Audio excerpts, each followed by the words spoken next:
Край на 20 век, 1989 година се ражда хигиенната хипотеза. Всичко това е, така да се каже, жертва, която плаща човечеството за подобрените си битови условия. А пробиотиците са важни и те са важни още по време на бременността. Тоест, в кавички, защитавайки детето си от чести алергени, ние всъщност можем да му навредим. Посещаването на детско заведение при тези деца крие определен риск. Ако по време на бременността или след раждането детето получи антибиотично лечение, ако е родено чрез секцион, ако е хранено изкуствено, едно лекарство трябва да бъде приемано, и това е безусловно правило, тогава, когато има нужда.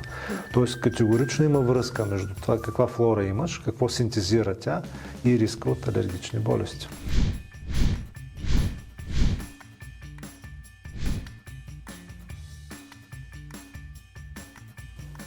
Алергиите вече не са изключение. Те се превръщат в нещо нормално. Но трябва ли да бъде така? И защо днес ги има толкова повече? Здравейте! Аз съм доктор Ава Цанкова и имам удоволствието да ви посрещна в ДНКаст by Bulgar Biotic, подкастът, в който лекарите говорят за здравето без митове. Тук ще си говорим за здравето на разбираем език и ще търсим отговорите на най-често задаваните въпроси, честно, спокойно и на човешки език. Имам удоволствието да ви представя и моя специален гост, доктор Златко Димитров. Специалист по алергология с клиничен опит в диагностиката и лечението на алергични заболявания. Работата му е насочена към съвременния подход в алергологията, с фокус върху връзката между имунната система, средата и начина на живот. Човек, който ежедневно се среща с реалните прояви на този все по-често срещан проблем. Доктор Димитров, благодаря ви, че приехте поканата. Благодаря ви аз на свой ред и за милото представяне. Добър ден на всички ваши зрители. Благодаря.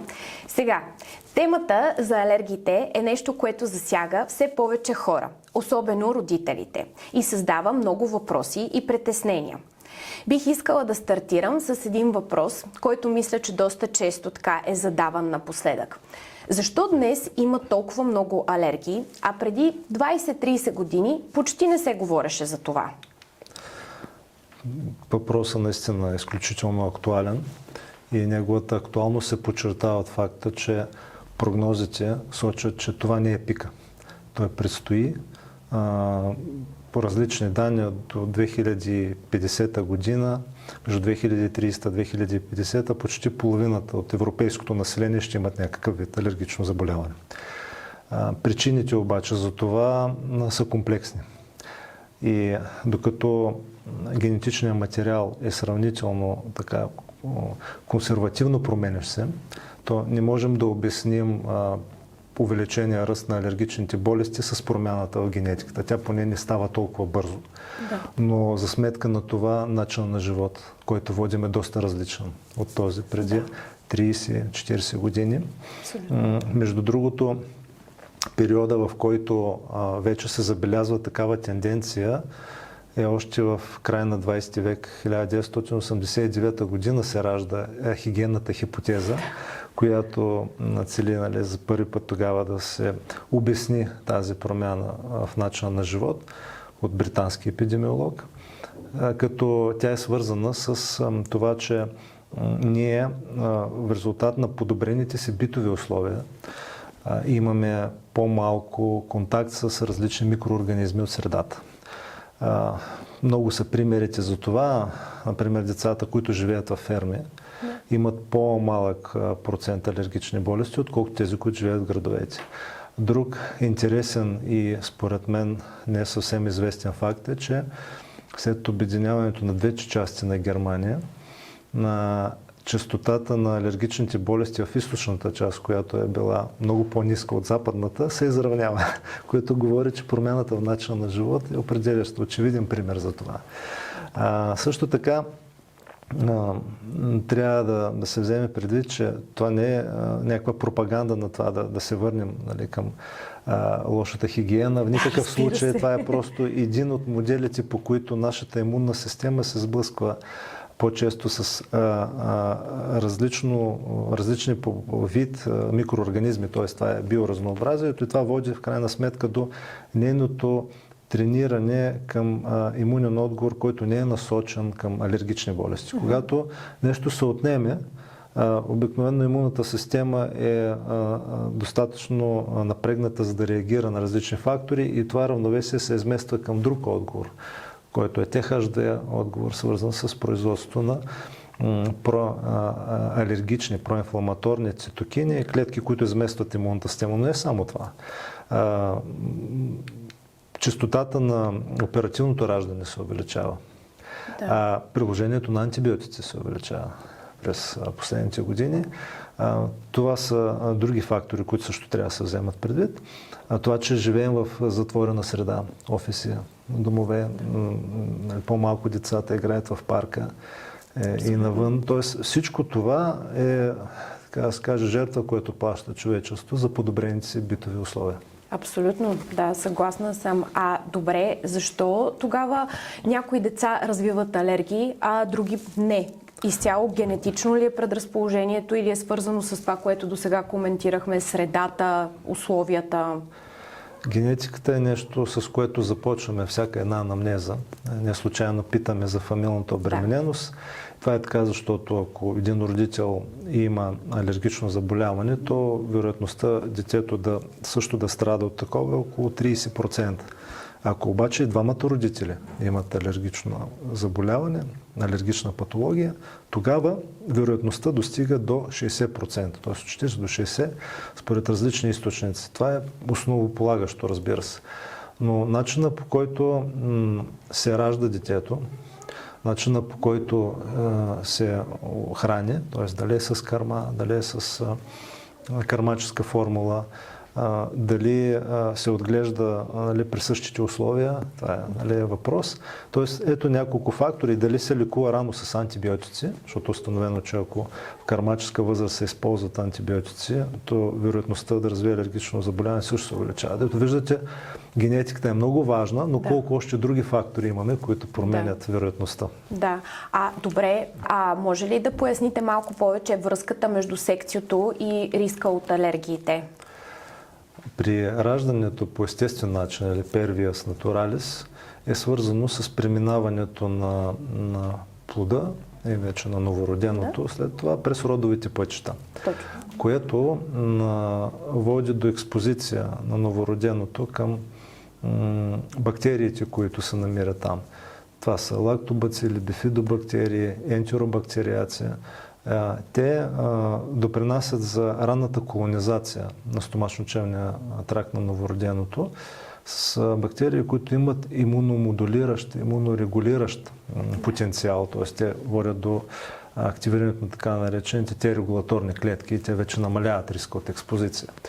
При раждането чрез секцио основно новородените имат контакт с кожните бактерии, стафилококи, болнични бактерии в това число.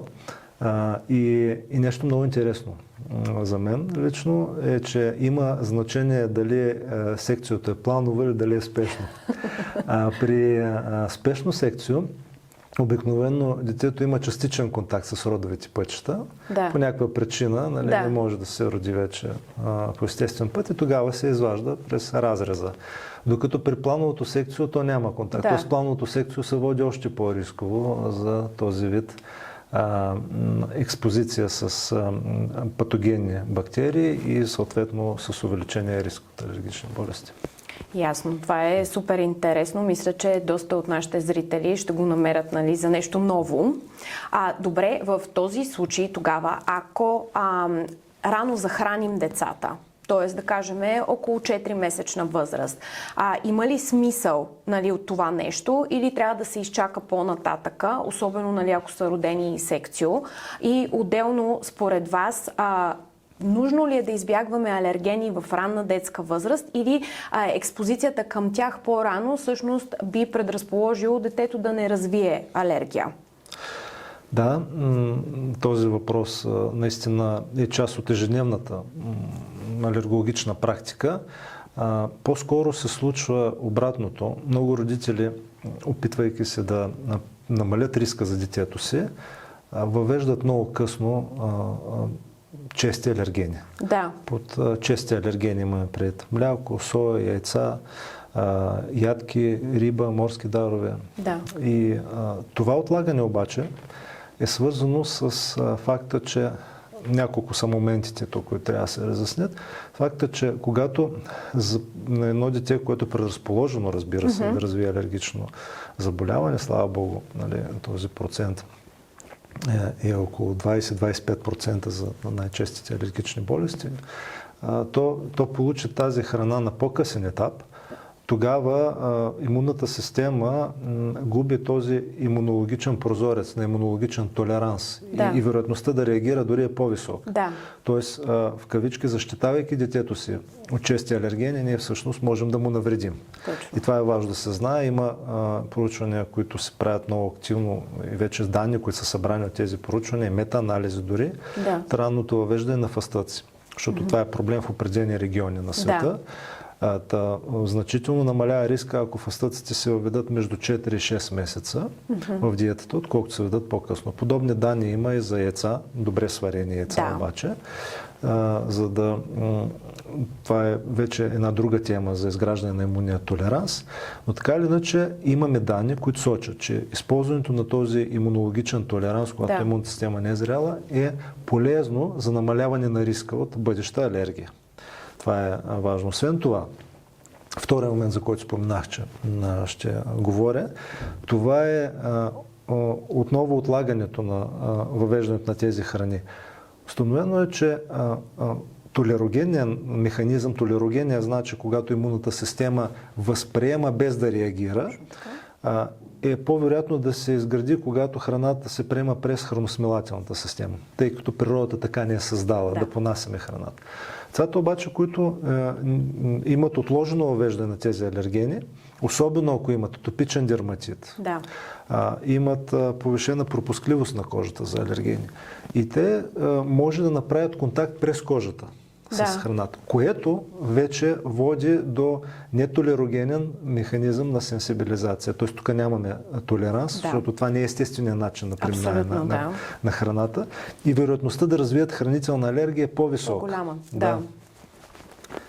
Ясно. Значи стандартният метод, който преди години нашите баби са ползвали, да си захраниме бебетата около 4-тия месец, е много по-правилен, отколкото сега модерната литература, където описват на много места и объркват майките всъщност, че по-добре да се изчака по-късно, ако може съответно детето да се захрани на по-късна възраст, между 6 и 9 месечна възраст. Както се казва, има такова нещо, което аз наричам народна мъдрост. Тази народна мъдрост, разбира се, извън всякакви клинични проучвания и метаанализи, сочи, че нещо е по-добре, от чисто опита на хората, които са трупали през тези хилядолетия дори. Така че, по-ранното въвеждане, вече знаем защо е по-добро на честите алергени. Като, разбира се, тук вече влиза в съображение доколко конкретен алерген е така необходимо да бъде въведен в конкретен регион. Защото, примерно, фастъците не са нещо, което е част от нашата естествена култура, но за страни, в които това е важно. И повечето данни, с които разполагам, идват именно такива страни, които активно проучват този проблем. Абсолютно съм съгласна.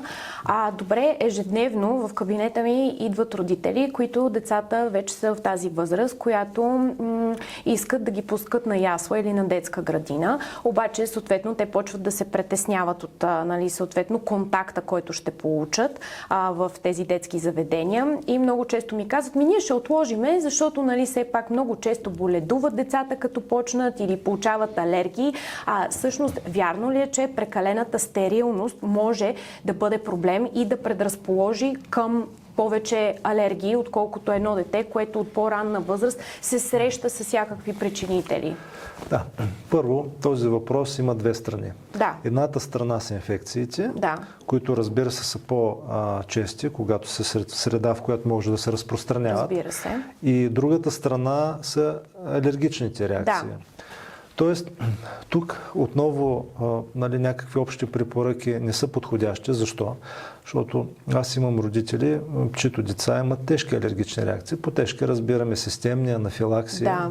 И потенциално, и това също е част от опита, нали, едно дете може да просто да бръкне в чинията на друго дете. Тоест не може да се контролира абсолютно всичко. Да. И да, посещаването на детско заведение при тези деца крие определен риск. Разбира се. От друга страна, ако медицинският персонал бъде правилно инструктиран как да окаже адекватна и бърза, своевременна медицинска помощ, риска за детето намалява. Абсолютно. И на такива родители обикновено им се разрешава да внасят храна за децата си.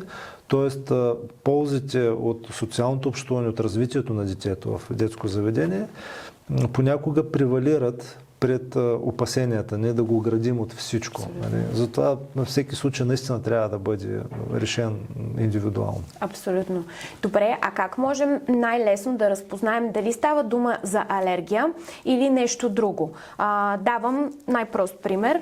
Преди няколко дни дойдоха едни пациенти в кабинета ми и детето не спира да кашля, обаче те казват, то кашля само когато е в къщи. Като излезнем навън, не кашля. И майката казва, според мен това е някаква алергия, има нещо. Бащата казва, не, ние сме болни, инфекция е.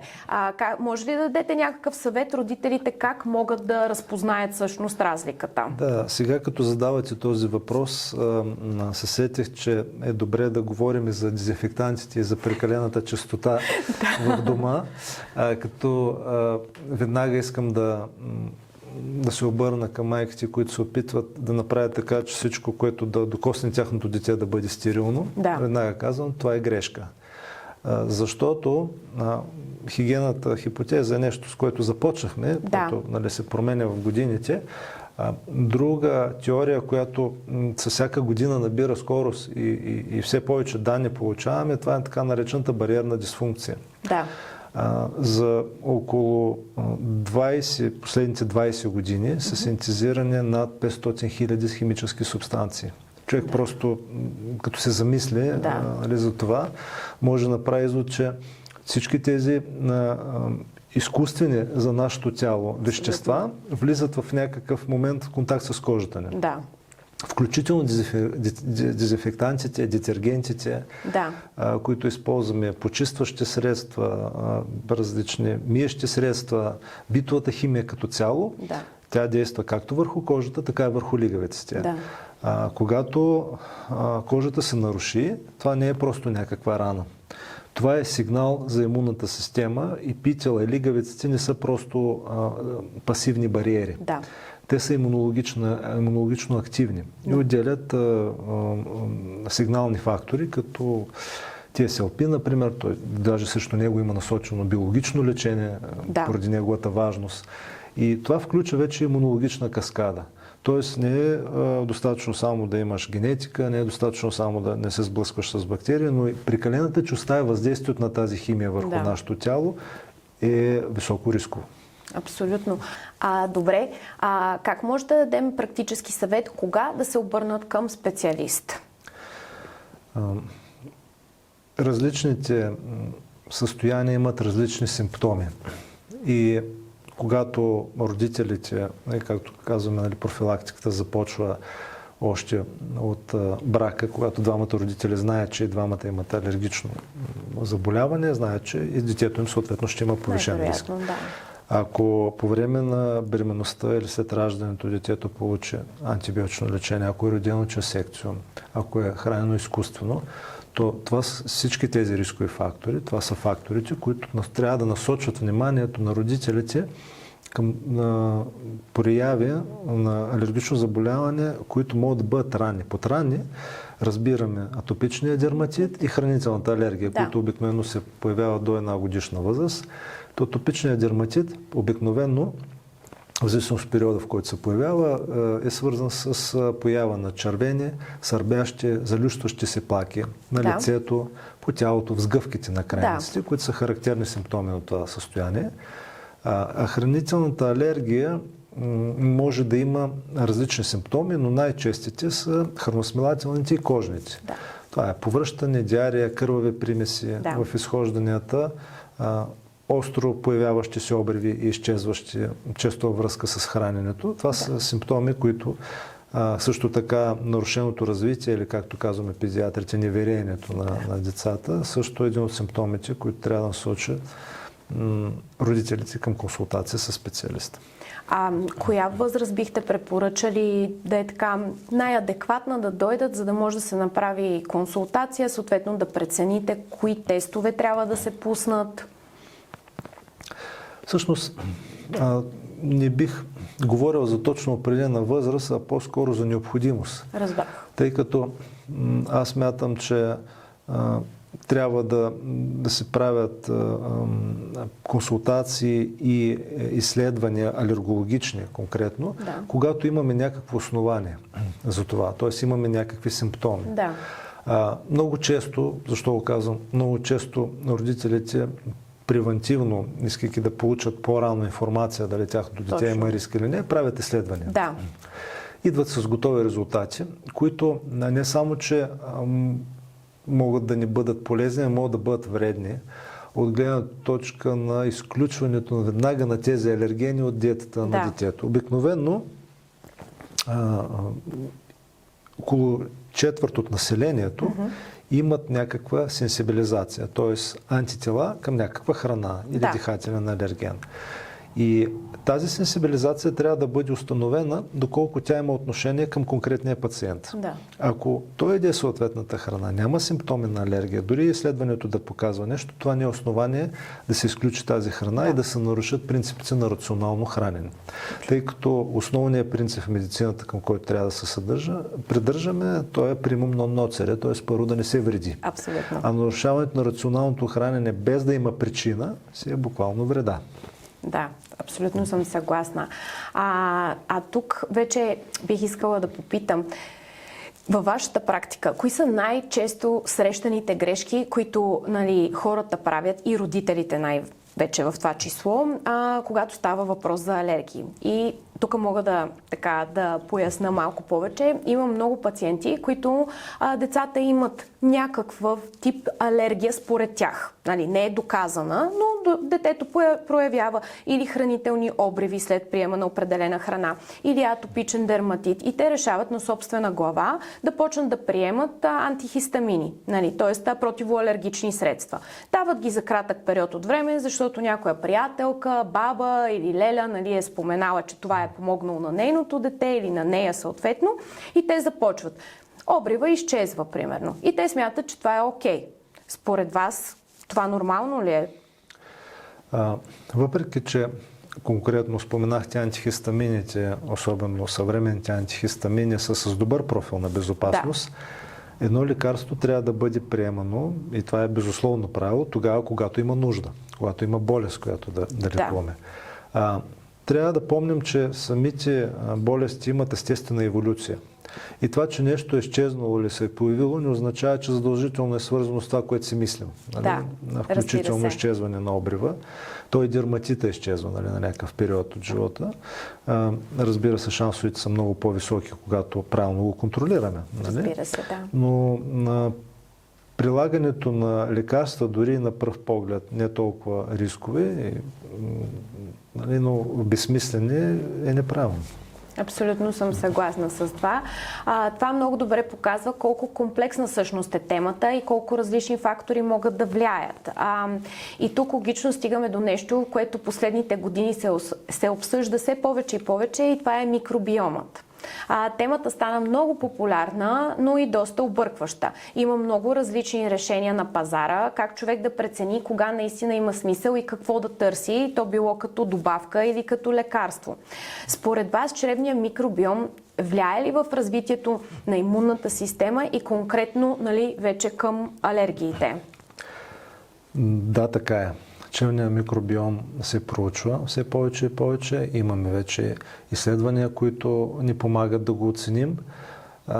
Тук неговото значение е трудно да бъде преоценено, защото още Хипократ казва, че всички болести идват от червата. Да, нали? така е. И тогава, разбира се, той не е имал имунология, не е имал флуоцитометрия, не е имал микробиология. Да. Но сега, когато вече можем да използваме тези методи, разбираме защо е така. Абсолютно.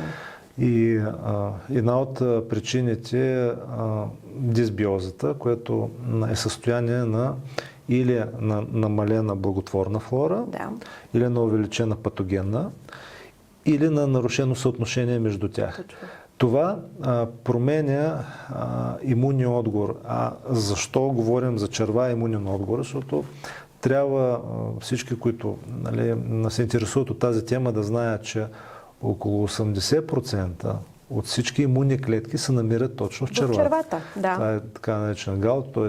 асоциирана с червата лимфоидна тъкан. И това, което се случва там, начина по който се случва, дали имаме бактерии, които ще предизвикат имунен толеранс, т.е. ще намалят риска от алергично заболяване, дали са такива, които ще доведат до възпалително челно заболяване, съответно до изместване на имунното съотношение към TH2 и съответно там продуциране на такива молекули, наричаме ги цитокини, които вече водят до поява на алергично заболяване, зависи от челната флора. Да, важно е. А добре, според вас приема на пробиотик може ли да намали възможността да се прояви алергия в даден момент, съответно, нали, когато и по този начин индиректно активираме имунитета в червата? Когато има някакъв проблем, разбира се, се търси решение на този проблем. Веднага трябва да кажа, че защо използвам думата търси решение, защото иначе би било много просто. Да. Вземаме нещо, слагаме до там, където го няма, нали, Да. и решаваме въпроса. Но се оказва, че всъщност тук имат значение много фактори.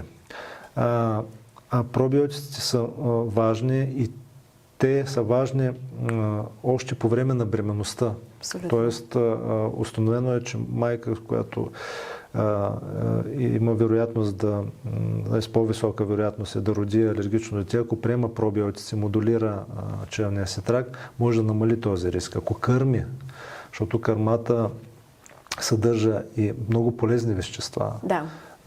късоверижни, масни киселини, те олигозахариди, те водят до благоприятни условия за развитие на правилните бактерии. Точно. Тези правилни, в кавички правилни бактерии, те са благотворни бактерии или полезни бактерии, отделят вещества, които водят до именно този регулаторен имунен отговор. Тези вещества са бутират, едно от най-голямото значение, ацетат, пропионат. Да. Има данни, които сочат, че тези, които имат по-високи ниво на бутират, имат по-нисък риск от атопичен дерматит, астма и алергичен ринит. Тоест категорично има връзка между това каква флора имаш, какво синтезира тя и риска от алергични болести. А важно ли е всъщност самия пробиотик какъв щам съдържа? Защото на пазара има толкова много избор и просто понякога родителите взимат това, което, нали, някой просто им каже, че е правилното, а всъщност те дори не знаят за какво го приемат. Дори хранителните добавки, към които спадат пробиотици, трябва да се прилагат с съответните индикации за това. Да. Бих казал смисъл, нали? Но това също е вярно, защото преценката за това дали едно дете има нужда от пробиотик зависи от това първо в каква категория попада, дали е високо рисково, как е родено, как е хранено след това, какъв е в момента режима му на хранене, на отглеждане, има ли някакви болести, нали, които вероятно са свързани с тази дисбиоза, нали, стомашно-чревни симптоми най-често, атопичен дерматит.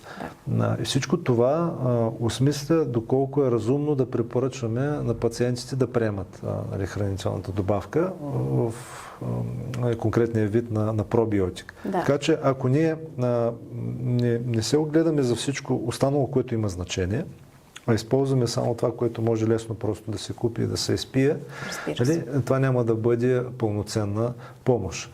Но приложението на пробиотици може да има полза като превенция. Тоест, мястото им е основно като превенция. Тоест, с 15 до 20% може да се намали риска за поява на атопичен дерматит. Но това не важи също за лечението. Тоест, ако има вече болест, и даваме пробиотици, резултата не е същия, като при превенцията. Абсолютно. Добре, много интересно.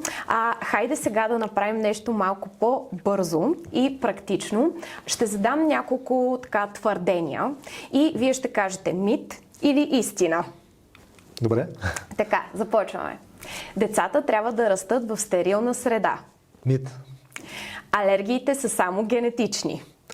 Мит. Домашните любимци увеличават риска от алергии. Мит. По-добре да избягваме алергени в ранна детска възраст. Мит. Микробиомът няма връзка с алергиите. Мит. Алергиите могат да изчезнат с времето без никакво лечение. Истина. И за финал, ако трябва да оставим родителите с нещо наистина практично, какво е едно нещо, което могат да започнат да правят още утре, за да намалят риска си от алергии? Да, с този въпрос е добре да приключим темата, защото това е работещ начин да намалим риска. Отговор е много прост. Не трябва да правят нищо необичайно. Просто трябва да живеят природосъобразно, да извеждат децата си повече да играят навън, по-малко да ги оставят затворени пространства, като се разбрахме, че в дома е добре да не се използва в съответните рискови дози битова химия, силни миризми да няма, децата да бъдат оградени от контакта с химичните субстанции и да се хранят предимно с зеленчуци, млечно-кисели храни и риба. Защо? Разбира се, не казвам, че другите храни не трябва да бъдат прилагани и приемани от децата, но просто тези храни е установено, че повишават нивата на този бутират, на полезния. И да бъдат физически активни и да се придържат към един природосъобразен начин на живот, да избягват ултрапреработените храни, както ги наричаме ултрапроцес, защото те съдържат вещества, които увреждат лигавицата на храносмилателната система и там по механизма, за който разказах, могат също да доведат до повишен риск от алергия. Всъщност много прости неща. Абсолютно. Благодаря ви много за този разговор. Този подкаст е създаден с мисията да прави здравето по-разбираемо. Това беше ДНК by Bulgar Biotic, подкастът, в който лекарите говорят за здравето без митове.